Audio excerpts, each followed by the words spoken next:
Did the Prime Minister in his press conference today tell Trinidad and Tobago that former President Paula Mae Weeks broke the law? Let's listen to what the Prime Minister said, and you judge whether he indirectly said to the nation, admitted to the nation, that the former President Paula Mae Weeks broke the law when she returned the merit list. Not only did she break the law, but based on what he is saying, he would have been the one who told her to break the law. Is that what we heard from the Prime Minister today in his press conference? Let's listen to his words so that you can judge for yourself.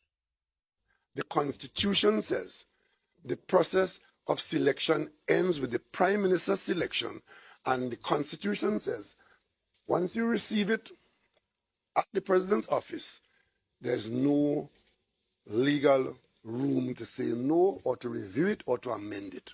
That's the Constitution. I'm sure there are those who say that that's a bad Constitution, but that's the one we're working with until it is changed. Who are they to tell the President that she must break the law to please them?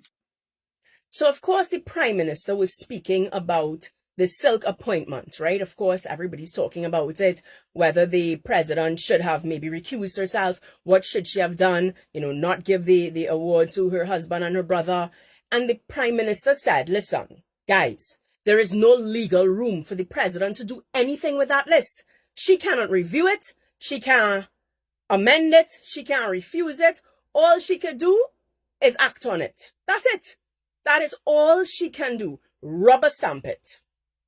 So we need to take our mind back now to the merit list, to the whole Police Service Commission fiasco, where we had no Commissioner of Police, where Gary Griffith would have been removed.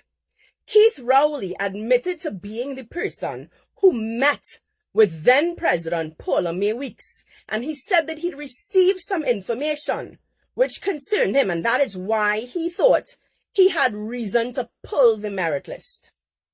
Based on the utterances of Keith Rowley today, did Keith Rowley advise former President Paula Mae Weeks to break the law? Based on his own words today, is he indirectly saying that Paula Mae Weeks acted illegally?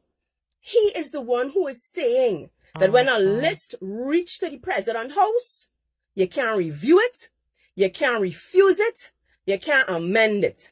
You must simply act on it. So the question that the media and the citizenry must ask Keith Rowley today, why then didn't you take that exact position with the merit list? Why didn't you allow the merit list to come to Parliament and inside of Parliament state your objections to Gary Griffith inside of Parliament?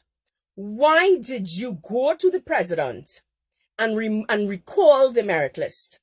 Did you force the President to act illegally based on the utterances, your own utterances today?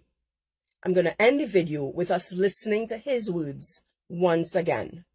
And Trinidad and Tobago, you judge for yourself and you decide whether we have not entered a full-blown dictatorship.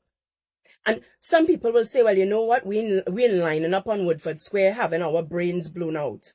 If we don't stand and say something now, it will be too late when we realize, oh shucks, what they were saying was true. There's no legal room to say no or to review it or to amend it. That's the Constitution.